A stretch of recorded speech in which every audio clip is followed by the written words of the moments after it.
Hey everybody, it's Joe from Gadgetry Tech, and we're going to talk about audio in the context of gaming and a lot of different products in each price range, both in form factor, personal use cases, preferences, etc. There's no right product out there for everybody. That's why I've always avoided tier lists. There's no definitive top pick at every price range. Everyone's going to have their own preferences, and that's okay. There's also going to be some products I completely skip over, even if they are still good products. So just because I didn't talk about it doesn't mean it's bad. Just as a spoiler, Corsair makes a lot of great headsets that I've used. I've like the Virtuoso Pro, the HS80 Max. They won't be brought up or compared to other products in this particular video.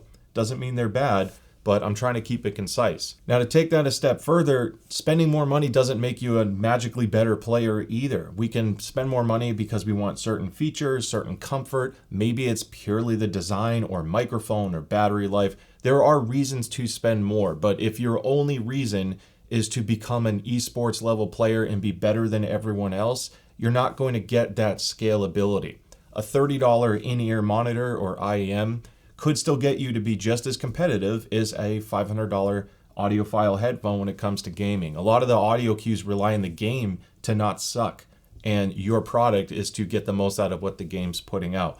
There are certain benefits, of course, to spending more money, and I will talk about that in this review. But don't feel like just because you have a $50 product that buying a $500 one is going to transform you into a top tier player in itself. Now, I purchased a huge majority of the products you're about to see in this video. This video is very unbiased. I'm talking to you as if you're my friends because my goal is to, if I ever run into you in the street one day, you don't feel like I ever misled you. I love to help people out, and that's the reason why I started this channel. I have a day job, and frankly, I would make more content if I could, but it's a matter of time. Originally, I wanted to make this video in separate categories, like one just for IEMs, one for wireless, wired, etc. But because of all of the other projects I'm working on for the channel, I'm going to roll everything into one. So I will have links in the description below to help you purchase any of these products I talked about. It will support the channel. Huge thank you if you use those links, but don't feel pressured to use it. Of course, purchase it wherever you want. They're just going to be generic Amazon affiliate links for the most part. So use the chapters if you only care about a particular category. And with that being said, we're going to start with IEMs. And this is a watch case, by the way. I just love this case because it presents IEMs well. It's under 30 bucks. And if you have a lot of IEMs or small earbuds or something like that, I'll have a link in the description for that. So let's start with the budget category. And I have a top two pick under $30. You have the Tangzu Weiner SG, which is, I think, about 27 bucks. They have a lot of different color finishes. I love the sound profile for gaming. They are extremely comfortable. I like the cable it comes with. It's a 2-pin cable, but it's good enough for the price range. Frankly, just to be straight, it's one of my top value picks in general, and I think the design is pretty cool. They have a good bass response. It's a very versatile tune. Works well for single-story gaming, and the treble isn't so abrasive that it hurts. It is brighter than the other sub-$30 pick, which is the SoundNotes Zero 2, a newer IEM. These are still comfortable. The bore size is a little bit bigger. They have a nice strong bass shelf and a smoother treble. So if you want something a little bit darker sounding and not as bright as the Weiners, then the Zero might be your pick. The cable is super janky. I do not like this cable at all. So the issue is if you buy a better cable to, get a better product out of it, this to me is just a much better value. It's just a matter of personal sound pick. You can't go wrong with either. My pick is the Weiners though. Then you get into the Critical Reds. These are 55 bucks. They have great tuning. In fact, the bass and treble tuning is one of my favorites in general under 100 bucks. They absolutely blow the doors off of most audio products under 100. My only issue I've ever had with these Reds is the nozzle size. It is a larger IEM. This shape and the thickness of the diameter of this nozzle can lead to discomfort for some people. If you are sensitive to a large bore, then you may find discomfort. If you don't know if you are, this is still one of the best gaming picks under 100 bucks even. So give it a shot, and if you don't like it, maybe do the return from there for long-term comfort. But purely on a sound quality perspective, these things are fantastic. Really good bass. They come with an impedance adapter to boost bass if you want more. And again, it just plugs into anything with a headphone jack. So there really isn't much in the $50 range that I would consider.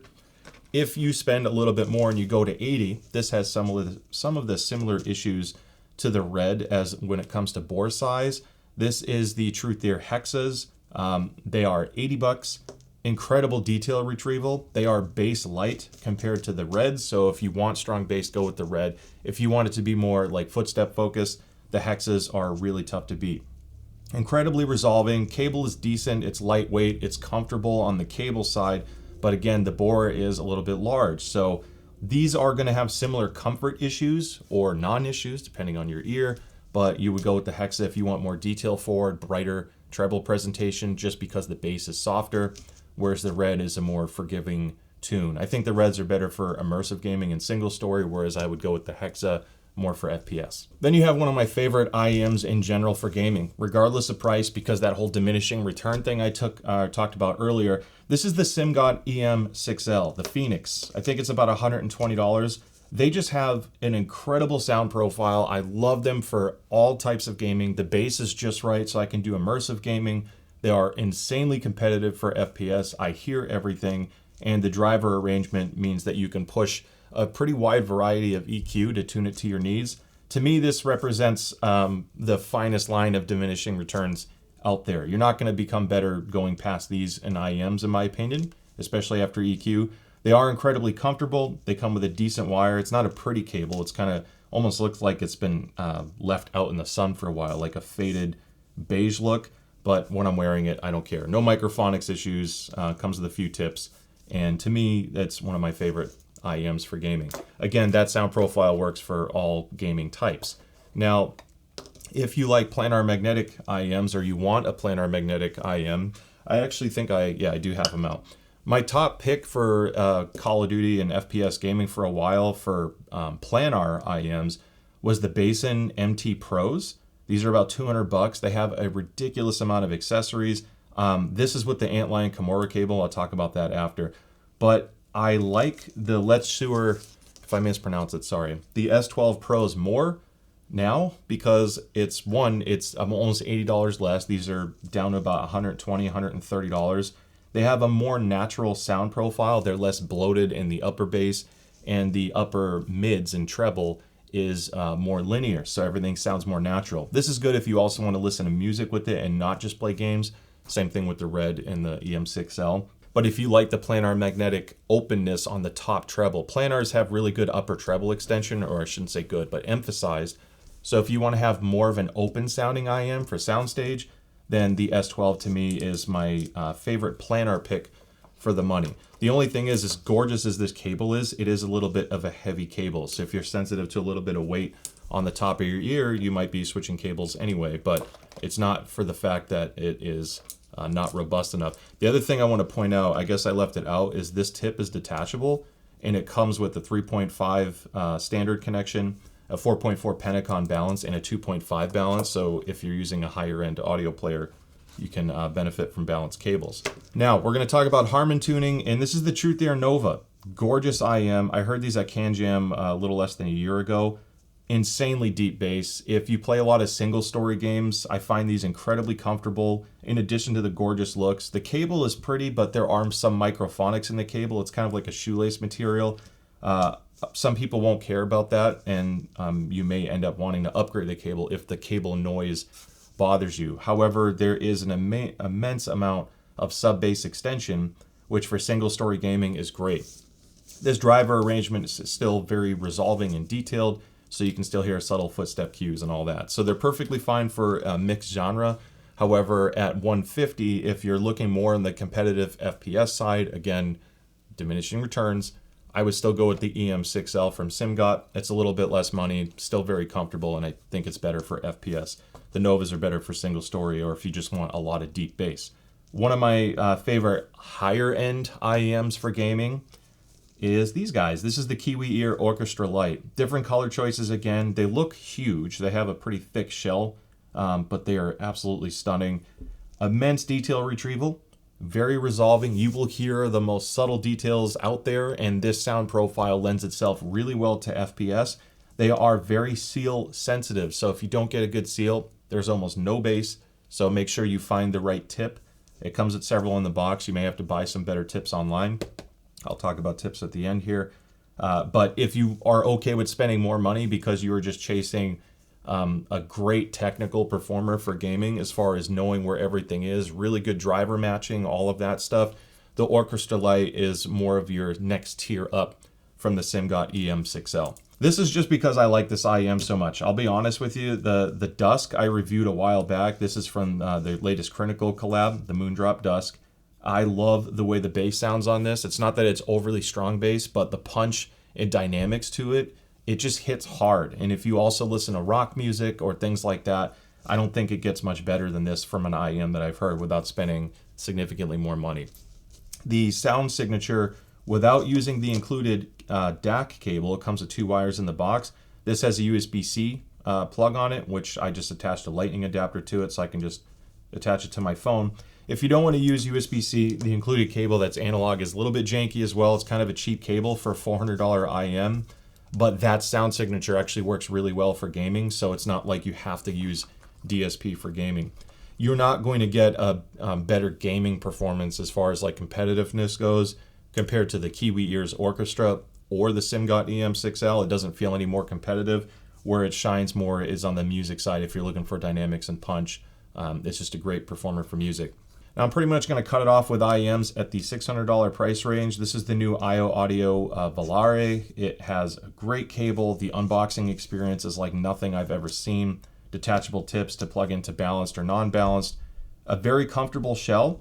This is basically a Harman curve. It has more of a U shape to it, which again, if you're chasing that deep sub bass, think of this as a better version of the Truth Ear Nova. It has better detail, better instrument separation, which can help with subtle audio cues in gaming while still having an immense amount of bass and being very comfortable. Is it worth $450 over the Nova purely for gaming? Absolutely not. But if you're also listening to music, it's something to consider. You're going to get diminishing returns. That has a unique driver arrangement, and that's why it has such an immense layer or separation of layering. So it's just a matter of preference. Those are just some top picks to consider if I get asked based off each price range. Now, all those options are great in each price range, but they typically don't come with a microphone. Some have an inline mic, but that's pretty poor. So I want to talk about the Antlion Kimura, which turns your IEM into basically a gaming headset. You still benefit from all the pros of IEMs, and now you can have a microphone that's going to work much better for talking to your friends. There's no volume control, there's no mute switch, so you're going to do all that on the source side. But this little guy comes in 2-pin and MMCX connections. So depending on which IEM you buy, make sure you select the appropriate one. It even comes with a little Y joiner, if you will, or basically it comes with a mic and audio output. And then this little adapter that's included is going to turn it into a TRRS connection, so you can plug this into a gaming controller as well. So Xbox and PlayStation owners can also use something like this. It's a very nice, seamless package. There is some microphonics with the cable, so it might feel like a downgrade depending on which IEM you bought. But if you want to add a mic, you can do that. The last couple things I want to touch on with IEMs is tip rolling. Now, these particular tips, some people aren't going to like it. This is the SNS tips. They have a more of a unique shape to them. They're very square. Some IEMs, I don't get the best seal, and my skin is sensitive to memory foam, so I can't benefit from that. I was talking about playing with tips earlier. Tips make a massive difference, not only on some sound quality characteristics, but if you don't maintain a perfect seal, it has a massive impact on your bass and your perceived quality of that IEM. Noise isolation, them falling out, etc. Play around with tips. They're very inexpensive, and if you're buying a $300 IEM, buy $20 pack of tips and see if you find something you like. The last thing I want to talk about is source gear. IEMs don't need much. However, onboard audio with most motherboards, especially on a desktop, is pretty bad. All you need is a $10 Apple USB-C dongle for an IEM. Then you just use the volume control on Windows and your IEMs will sound fantastic. This even supports a microphone. So if you got the Antlion Kimura, this $10 DAC is really all you need. If you want to spend more money because you want controls or onboard EQ, this little guy is the Quiddle X5K. It's about $120, has parametric EQ. You can customize the crap out of it. You make any sound profile you want. I don't like the controls. It's kind of hard to use, but there's no beating the sound and customization for the money. This also has a balanced out. This can be configured to support microphones as well, so you can still have mic pass through. And you can change the audio mode to work on PlayStation 5, so you can benefit from custom EQ with this little guy. Just do a USB-C extension cable and use it as a wireless or a wired DAC. It does have Bluetooth, so if you want to use this on the go for your IEMs, it's a great solution. You can just wirelessly connect to your phone. Works on Apple and Android, and that covers IEMs. So let's quickly talk about entry-level audio under $100 for gaming, a little bit of music use, and if you're considering FPS performance and imaging, these are all good choices. And I want to start with, to me, the top pick for the money, under $100. This is the Koss KSC 75s, and this is the X version from Drop, because for like $25 it has an inline mic. I just wanted that flexibility, even though I haven't used that part yet, and I liked the black colorway. These are hooks. They work well if you have a VR headset, because they just go around your ear. Same thing with IEMs for VR as well. But all I have to do is hook these on.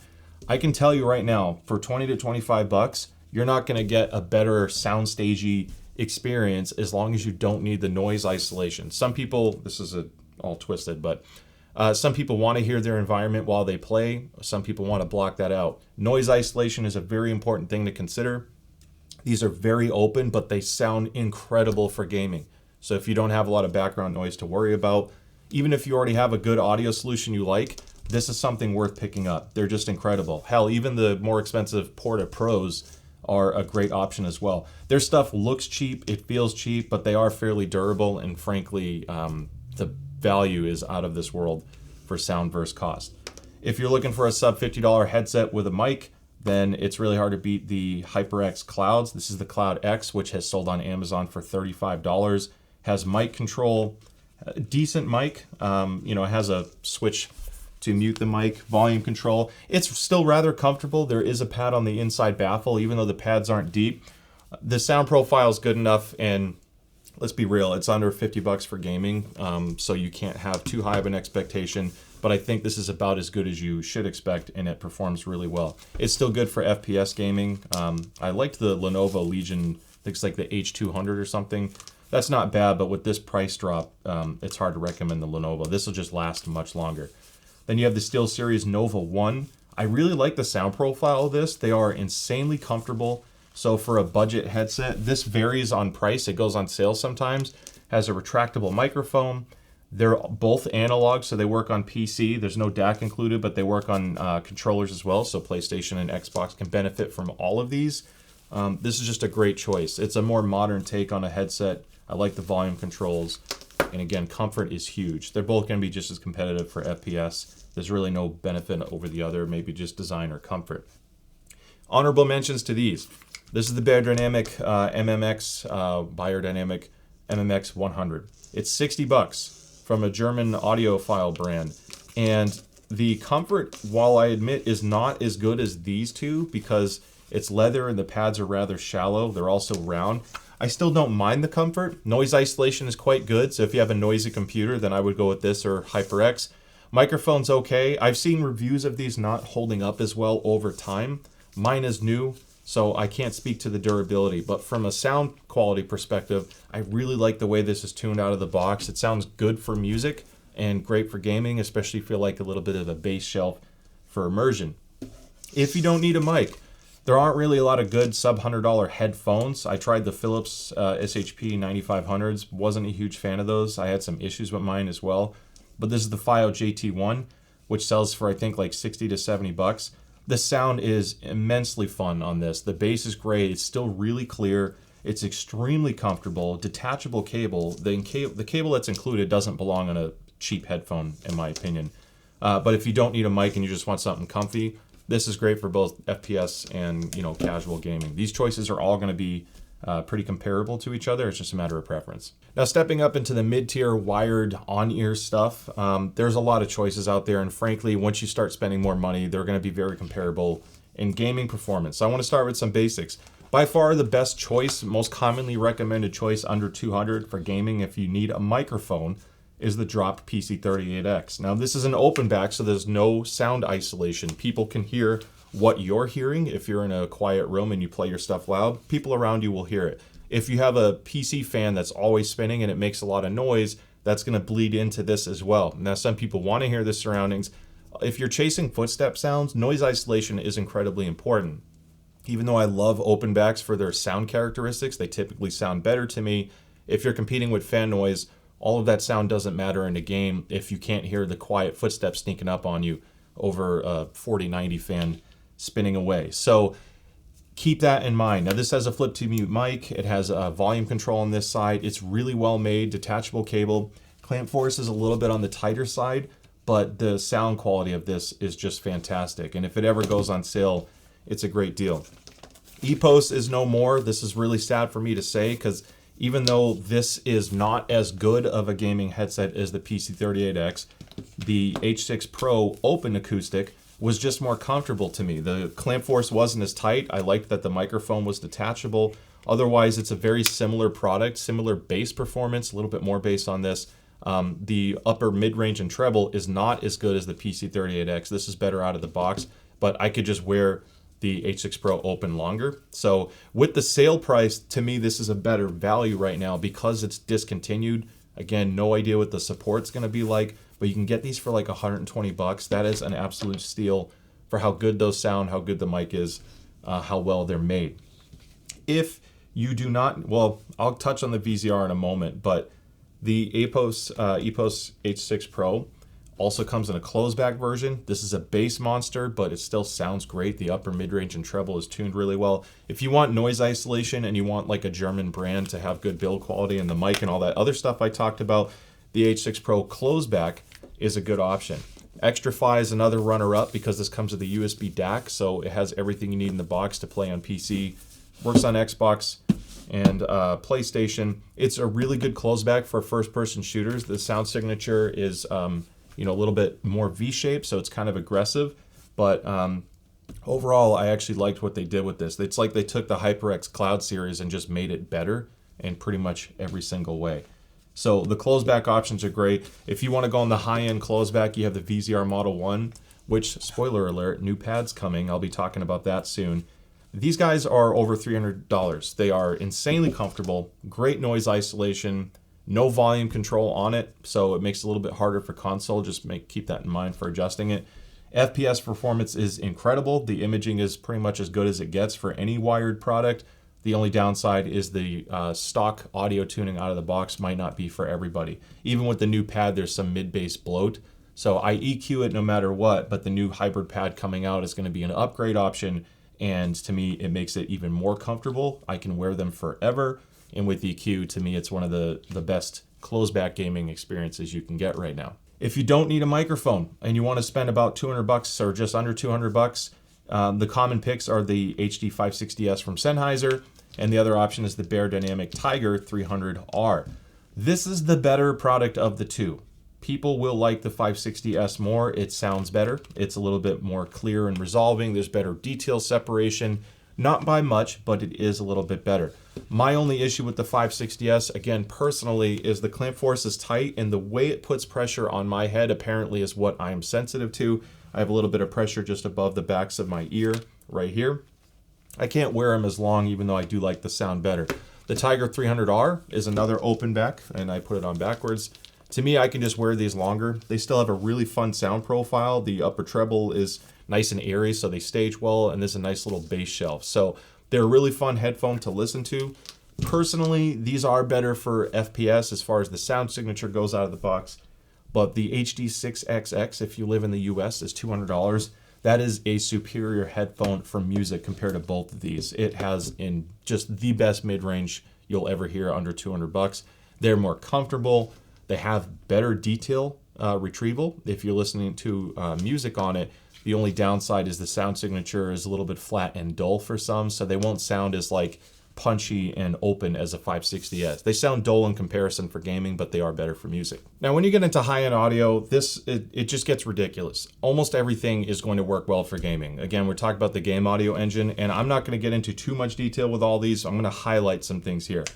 The Sennheiser 490 Pro is almost $500. It uses almost the same driver setup as the $200 560S, so do not expect miracles when it comes to a sound quality improvement. It's a huge improvement in comfort. I would buy the 490 Pro just because if I liked the 560S sound, but I just wanted to wear it all the time, this is just such a much better headphone for me.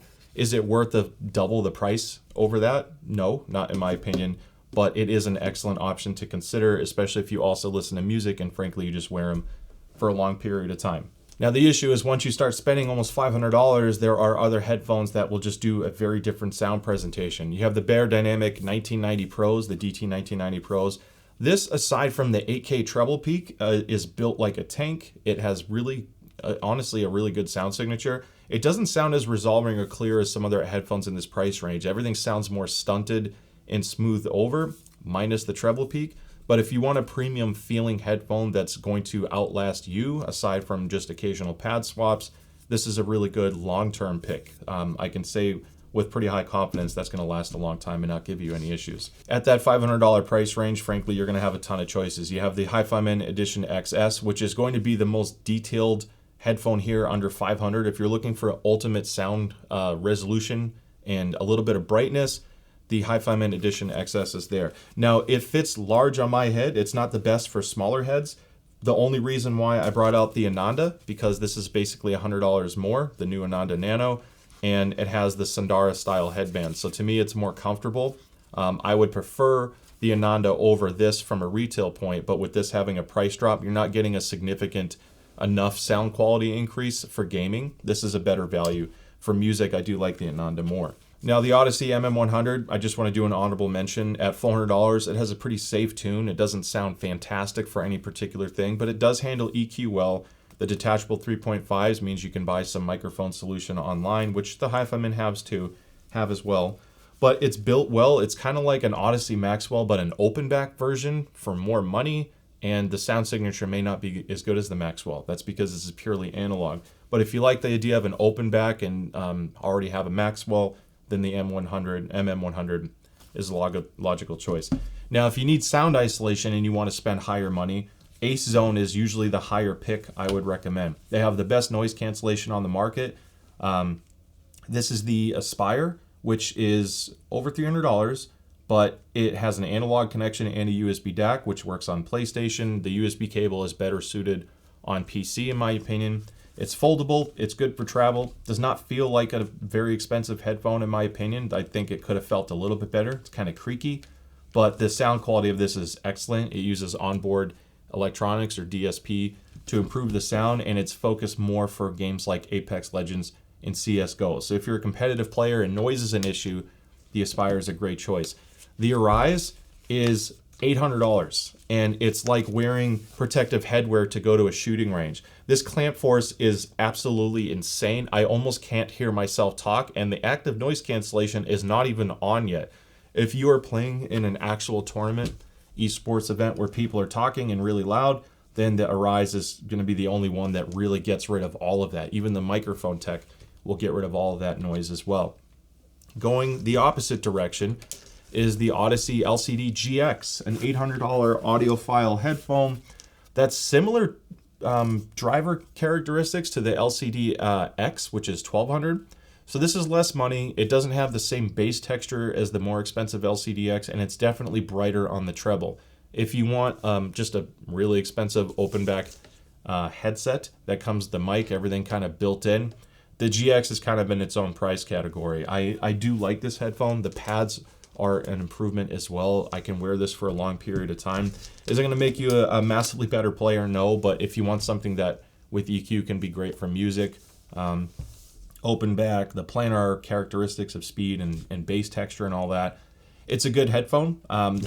Is it $800 versus $200 going to make you better? Absolutely not, but I still think it's a viable pick, especially if you're chasing that like openness in upper soundstage. Now, when you go top of the line, open back, you have the Sennheiser HD800S. Soundstage is ridiculous on this. The bass isn't like crazy punchy. Frankly, I needed to EQ this to enjoy it. It's kind of like Don't Meet Your Hero type thing for me. I hyped the crap out of this in my head, and I was a little let down by how far spread everything was. It was almost too much, and I think in some cases I actually like the HD560S more for certain games. So this is an excellent headphone. It's built well, but I wouldn't get the 800S solely with the purpose of having like that legendary gaming soundstage. That's not everything. The HiFiMan Aria Organic is the planar magnetic equivalent of the 800S. I'd say the Aria Stealth is closer to the performance of the 800S, but the Organic to me is a little bit better tuned for everything else. It has a more filled in upper mid-range and treble, so it sounds more cohesive.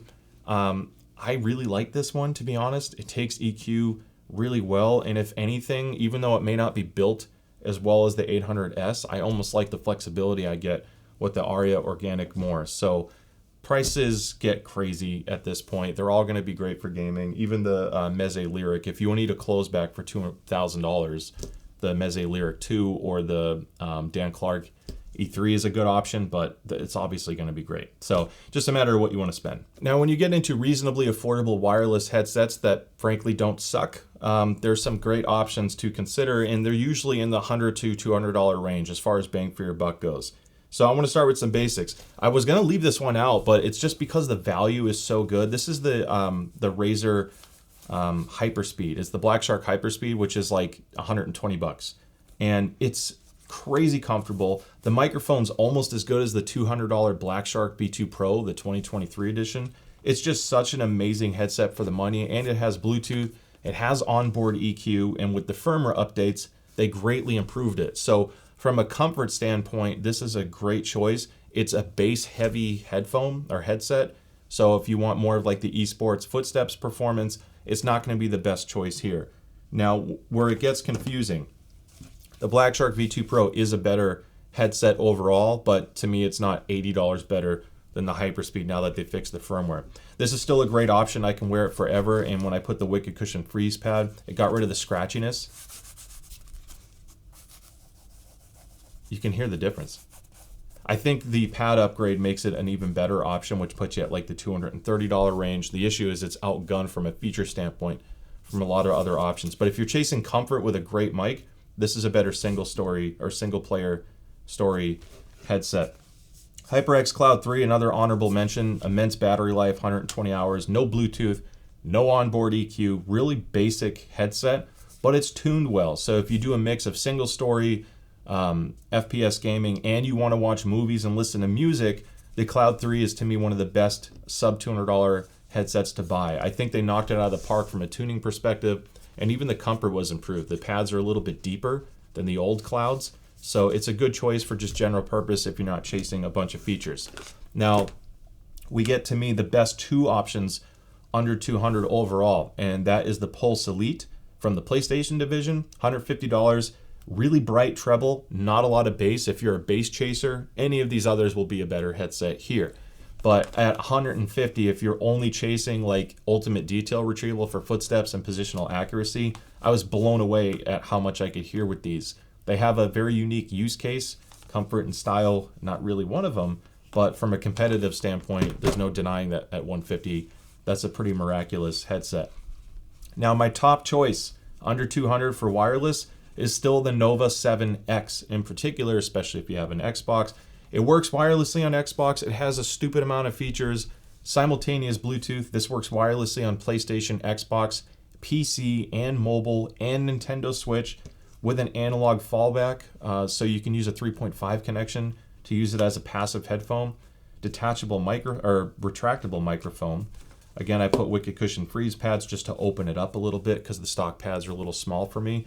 But with all the features, onboard EQ, customization, the headband design, telescoping Yos, it just does everything. If you just say yes to every single box, I guess aside from active noise cancellation, this is one of the only sub $200 options that does it all and still has a good enough sound signature to work for basically everything. And that's not even factoring EQ.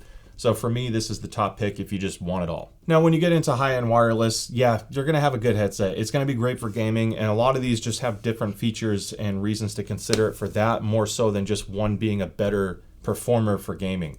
So I'm gonna start with the Nova Pro, just because we left off with the Nova 7X.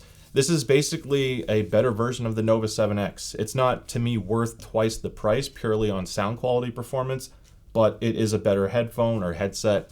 It has active noise cancellation. It has hot swappable battery with a little dock on the side, so you can easily switch out your batteries and keep going forever. It has game to chat mix for both PC and Xbox. Simultaneous Bluetooth, even has the 3.5 millimeter connection for line in and out on the back. and it can connect to two consoles or two devices at once. So it's a very versatile headset. Sound profile isn't as competitive, I guess, really compared to any of these. It's just going to be a different flavor, but you can EQ it and it's more than enough for gaming. So I think from a feature standpoint, again, it's a great choice. Now, I'm going to go the opposite direction.